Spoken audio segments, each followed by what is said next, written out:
네, 강프로입니다. 자, HLB 오늘도 보합권에서 등락을 보이고 있습니다. 장 초반에 소폭 강세를 보이는 구간이 있기는 했지만, 그쵸? 고가에서 여전히 매물 소화 과정을 거치고 있다. 자, 제가 어저께 영상에서도 분명히 이야기를 드렸었습니다. 자, 단기간의 상승폭이 조금 커요. 자, 그러면 고가에서 매물 소화 과정을 거쳐야 됩니다. 근데 시세가 시작되는 그 시작점은 어디라 그랬죠? 신고가 구간이라 그랬죠. 자, 정확하게 이 고가를 돌파하는 구간에서 쉴 수도 있고 추가적으로 올라가는 구간에서 쉬었다가 올라갈 수도 있는데 눌림목은 반드시 발생을 하고요. 눌림목 구간에서 매수할 수 있는 스킬이 필요합니다. 자, 그리고 수급 상황을 한번 봐야 되는데, 자, 외국인이 계속해서 들어옵니다. 물론 뒤따라서 기관도 들어오고 있기는 해요. 근데 사실상 기관하고 외국인하고 수급에 대한 양 자체가 차이가 굉장히 많이 납니다. 뭔가 있다는 거예요. 자, 그리고 우리는요, 그쵸? 정보에 사전 정보를 얻을 수는 없어요. 그리고 사전 정보를 내가 알고 있다고 하더라도 그것에 대한 검증은 어차피 시세로 해야 됩니다. 자, 시세 확인이 되기 전까지 그 사전 정보가 진짜인지 아닌지,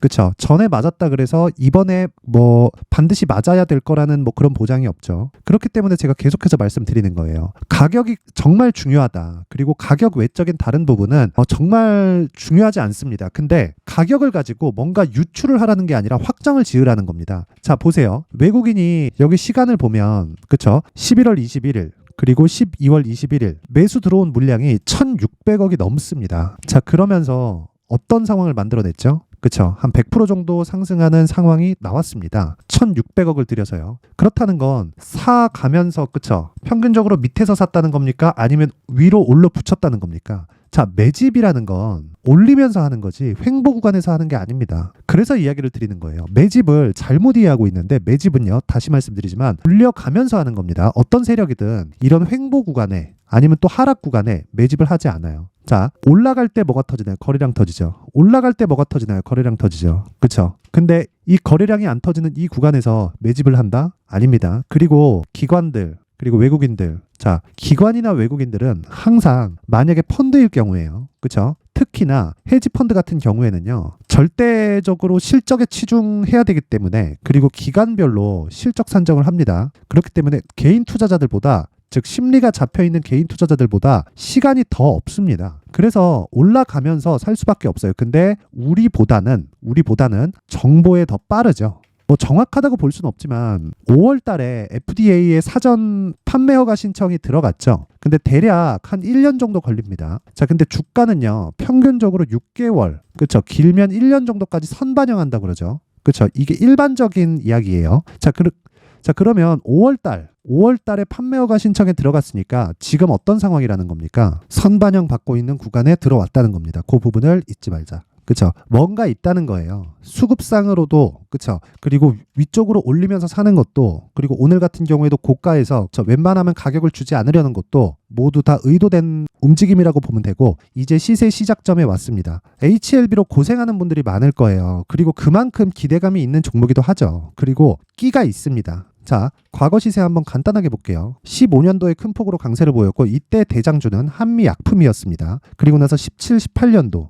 이때 큰 폭으로 강세를 보였는데, 16년도 이때는 신라젠이 대장이었고요. 그리고 17년도 이때 HLB가 대장이었습니다. 그쵸? 여기 발생했었던 19년도에 나왔었던 시세는요, 개인 투자자, 그리고 기술적인 내용, 그리고 신고가 구간에 매매를 하더라도 매매하기가 어려운 게 아니라 그냥 불가능한 구간이라고 보면 되고요. 그 전에 나왔었던 18년도의 시세는, 그쵸? 대략 한 150% 정도의 시세는 당연히 먹을 수 있는 시세였습니다. 그리고 16년도에 발생했었던 신라젠의 시세도 마찬가지입니다. 왜 그러냐면 어떤 종목이든 신고가 구간을 거쳐서 가기 때문이고, 자, 10년 터울로 봤을 때, 그쵸? 10년이 뭐야? 그쵸? 거의 한 20년 터울로 봤을 때 19년에 발생했었던 매매 불가능한 구간이 한 번밖에 없고요. 이 구간을 전부 다 삭제를 하고 신고가를 공략했을 때만 잡을 수 있는 구간이 2005년, 2014, 2015, 2017, 2018입니다. 그쵸? 2019년 빼고는 다 매매가 가능하다는 거예요. 근데 지금도 왔다. 자, 근데 제가 중요한 점 뭐라 그랬죠? HLB를 포함해서 이제 한국에 있는 이 신약 개발 업체들은요, 이제 뭐 임상을 했다 그래서 주가가 올라가거나 이런 상황 이제 더 이상 없습니다. 단기간 올라가는 상황이 벌어질 수 있지만 그게 신고가를 만들어서 큰 시세까지 연결이 된다? 그 자체가 지금으로선 불가능합니다. 그래서 지금 봐야 되는 건 실적이 나올 수 있는지, 그렇죠. 숫자를 찍힐 수 있는지, 그리고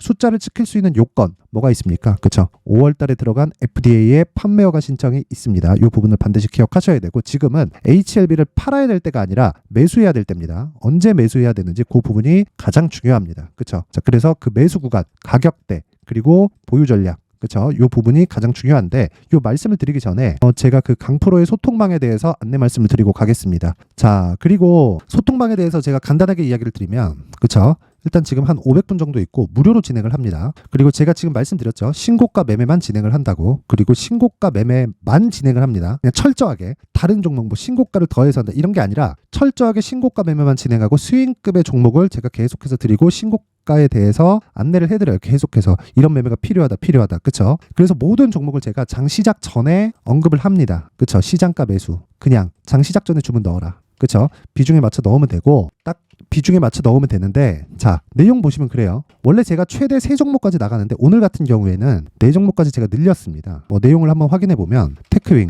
자 보세요. 오늘 3%대 강세, 장중에 5%까지 상승 구간이 있고, 이유는 간단합니다. 마이크론의 실적이 좋아요. 나스닥이 빠졌는데도 왜 반도체가 강세를 보일까요? 그렇죠? 테크윙이 마이크론에 직접적으로 연관이 되어 있기 때문이고, HBM 관련해서 마이크론에서도 제품 출시를 합니다. 그런 부분에 대한 수혜를 받을 수 있다. 그렇죠. 그래서 사전에 신고가를 만들어냈다. 자, 그 밑에 봅니다. 갤럭시아 머니트리. 자, 보세요. 오늘 9% 상승. 그렇죠. 신고가 종목이죠. 돌파 구간을 발생시키기 전에 이미 눌림목 구간에서 공략이 된 겁니다. 그리고 LS전선 아시아. 자, 보세요. 오늘 장중에 자 25%까지 강세를 보였습니다. 자, 내용 보면 27.2%가 고가, 시가 7% 잡혔죠. 하루에 20%까지 수익 구간이 발생을 한다. 내가 고가에서 정확히 못 팔죠. 한 5% 정도 내가 포기하고 나온다고 하더라도 10% 이상 구간에 나올 수 있다. 당일 매도를 하더라도. 근데 뭐예요? 신고가 종목이다. 자, 근데 LS전선 아시아 최근에 상장한 종목이 있죠. 자, 내용 보세요. 딱 보면 정확한 타점. 자, 12월 18일입니다. 월요일이에요. LS 머티리얼즈. 그쵸? 8시 50분.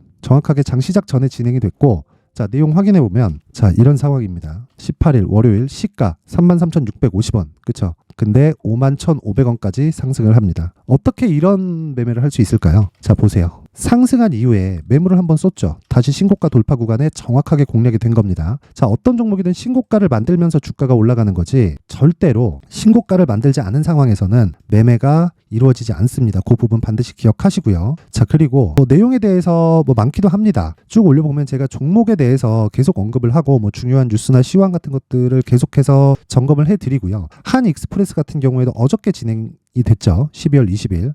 자, 한 익스프레스.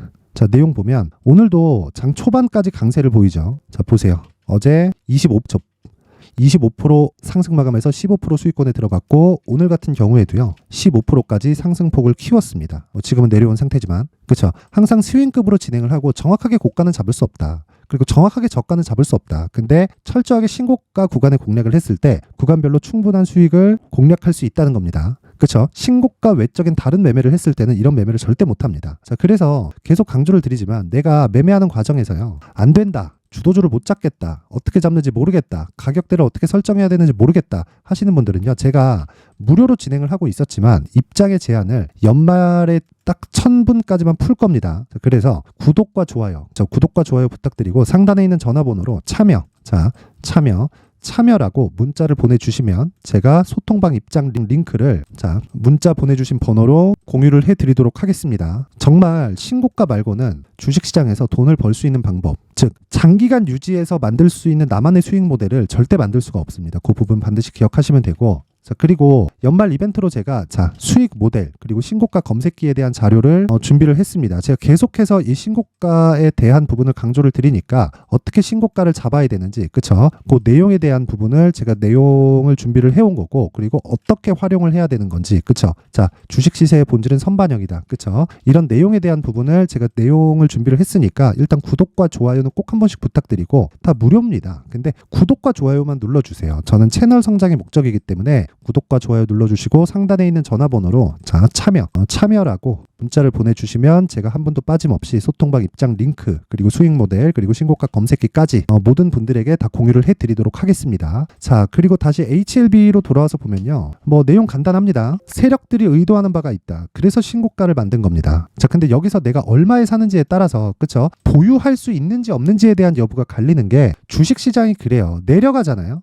그러면 내가 결국에 올라갈 종목을 가지고 있더라도 힘들어집니다. 상황이 엄청 힘들어져요. 왜? 심리가 좌우하기 때문에 그래요. 누구도 내가 돈을 넣었는데 마이너스 10%, 20%, 30%씩까지 늘어나면 심리가 위축되기 마련입니다. 그렇다 그래서 조정이 없는 주식은 없기 때문에, 그쵸? 아무리 좋다고 하더라도 내가 얼마에 잡는지가 중요하다. 자, 그래서 제가 가격과 단기 보유 전략을 준비를 해온 겁니다. 그쵸? 자, HLB 같은 경우에는 급등락을 하는 종목이기 때문에 가격을 얼마에 잡는지 그리고 보유 전략을 어떻게 잡아가는지에 따라서 내가 어느 정도까지 보유할 수 있는지에 대한 부분이 결정이 됩니다. 그래서 그 부분을 반드시 기억하시고, 그쵸? 반드시 기억하시고 요 내용, 그쵸? 요 내용 딱 받아가서 딱 동일하게 적용을 시키면 되는데, 어떤 종목이든 주가가 선반영을 하기 때문에 가격만큼 중요한 건 없다고 제가 누차 강조를 드리죠. 그리고 이번이 HLB의 마지막 기회가 될 수도 있습니다. 10만원, 많게는 한 40만원, 그쵸? 한 10배까지도 올라갈 수 있는 종목이기 때문에 지금부터 준비를 해놓지 않으면 시세가 시작하는 구간에서는 내가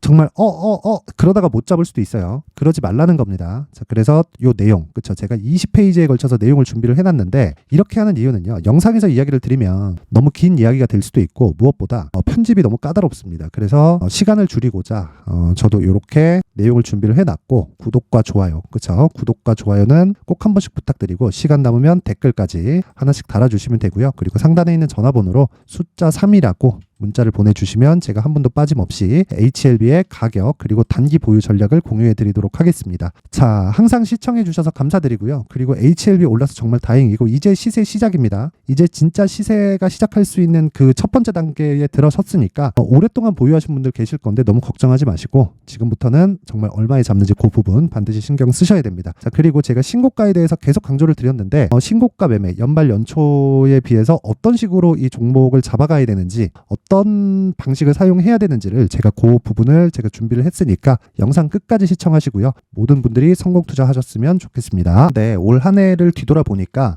구간별로 큰 수익이 나왔었던 종목들이 꽤 많이 보입니다. 1월 달에는 AI 관련주들이 있었고요. 그리고 2월 달부터는 2차 전지가 계속해서 강세를 보였죠. 자, 그리고 나서 3월 달이 되니까 AI 반도체 관련주들이 신고가를 만들면서 5월 달부터 시세를 큰 폭으로 냈죠. 저가부터 따진다면 한미 반도체와 같은 종목들도 올 한 해 6배 정도의 시세가 나왔습니다. 혹시라도 올해 수익을 보지 못하신 분들이 있다면요, 어떻게 시세가 움직이는지 반드시 익혀 놓으셔야 되고요. 만약에 그런 부분이 아직 준비가 되어 있지 않다면 어중간한 종목들 사고팔고 하지 마시고요. 딱 한 종목에 비중을 제대로 넣어서 확실하게 수익을 보는 방법이 필요합니다. 자, 그래서 제가 23년 12월 달 강프로의 대시세 종목을 준비를 해왔고요. 이 종목은 대기업을 상대로 안정적인 매출 구조를 갖추고 있는 데다가 이 규모가 40%를 넘나들고요. 호황기 때는 50%를 넘나드는 역대급인 이익 구조를 갖추고 있어서 대체 불가능한 기업이라고 보셔야 됩니다. 자, 지금 현재 주요 거래처는요, 삼성전자, 인텔, 하이닉스, TSMC, 엔비디아까지 모든 반도체 업체를 고객사로 확보하고 있는 상황이고요. 이 재무제표 상황을 보면요, 이익률 자체가 넘사벽인 걸 알 수 있습니다. 넘을 수 없다는 거겠죠. 첫 번째 급등 포인트를 보면요, 앞서서 보여드렸었던 실적은요, 23년도 개화 시기에 접어들었었던 AI 반도체의 실적이 포함되지 않은 실적입니다. 자, 그런데 올 한 해 개화 시기에 접어들었었던 새로운 반도체의 실적치가 더해지면요, 질적인 성장보다 양적인 증가가 함께 이루어지게 되고요. 그런 부분을 한미 반도체가 이미 시세로 보여줬죠. 저가부터 6배 강세를 보인 상황이 있습니다. 강프로의 무료 소통방이죠. 어떻게 매매를 했느냐? 5월 25일 날, 그쵸? ISC를 49,800원에 매수를 했고요. 자, 그리고 나서 2달도 되지 않아서 한 100% 정도의 수익을 만들어냈습니다. 자, 근데 6월 2일 날 내용 한번 확인해 보시면, 자, 한미반도체 26,000원까지 올려서 잡겠다는 내용이 있죠. ISC와 함께 새로운 반도체 관련 종목입니다. 이때 당시 가격이 25,650원이었는데 그냥 올려서 잡으라는 거겠죠.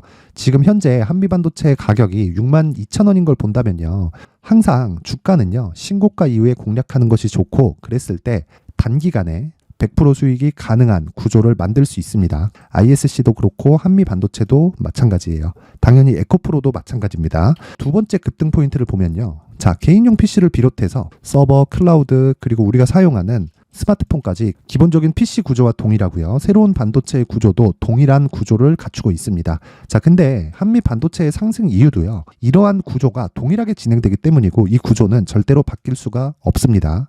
11월 달에 새로운 뉴스가 나왔습니다. 자, 온 디바이스까지 더해지면 비메모리의 사용처는 계속해서 증가할 것은 너무 당연한 이야기고요. 그런 부분을 감안했을 때 이 기업은요. 질적인 부분에 대한 성장이 아니라 양적인 증가까지 이룰 수 있는 상황이 된 겁니다. 한미반도체의 시세를 보면 아직은 굉장히 저렴한 상태를 유지하고 있고요. 세 번째 상황을 보면요. 엔비디아의 실적인데요. 이건 올해 초 대비해서 4배 정도의 상승폭이 나왔고요. 그 주가도 그 정도가 당연히 올랐죠. 주식 투자를 할 때는 예상하는 게 아니라 확정치를 보고 매매를 해서 수익을 낼 수 있어야 됩니다. 앞서서 제가 보여드렸었던 내용인 ISC도 그렇고요. 한미 반도체도 그렇고 확정된 내용이 있었죠. AI에 대한 개화 시기에 맞춰서 삼성전자와 SK 하이닉스가 강세를 보이는 구간이 있었고요. 엔비디아가 강세를 보였습니다. 자, 삼성전자도 그렇고 하이닉스도 그렇고 엔비디아도 마찬가지고요. 생각해 보시면 세력들이 어찌할 수 없는 정도의 사이즈를 가지고 있는 그런 종목들이죠. 그렇기 때문에 제가 계속해서 이야기를 드리는 겁니다. 확인하는 데는 확정치가 필요하다고요. 엔비디아 실적만큼 확실한 재료가 있을까요? 엔비디아의 실적의 증가세는요. 앞으로 다가올 AI 반도체의 수요 증가가 있을 수밖에 없다는 거고, 그리고 그에 맞춰서 단가는 폭증하고 있는 상황인 게 엔비디아의 실적을 보면 알 수 있고요. 그리고 삼성전자와 SK 하이닉스로 연결이 되고요. 그래서 한미반도체가 올라온 그런 상황입니다. 한미반도체만큼 추가적으로 상승할 수 있는 종목이 있다는 게 하이닉스를 포함해서 삼성전자의 시세 그리고 엔비디아의 실적을 보면 알 수 있고요. 그래서 준비한 4분기 대시세 종목, 내년 초까지 강세를 보일 수 있는 종목을 준비를 해왔습니다. 어렵게 생각하지 마시고요. 기본적으로 신고가 구간에 있는 종목이기 때문에 하락에 대한 저항성은 충분히 갖춰져 있는 종목이고 이미 시세가 시작이 됐습니다. 자, 무엇보다 중요한 건 얼마에 사는 걸 텐데 제가 그런 부분까지 상세하게 준비를 해놨으니까 영상 상단에 있는 전화번호로 대시세라고 문자를 보내주시는 분들에 한해서만 무료로 공개를 하도록 하겠습니다. 매매하는 과정에서 수익이 잘 안 난다 하시는 분들은 이 종목 딱 받아가서 큰 수익 내셨으면 좋겠습니다.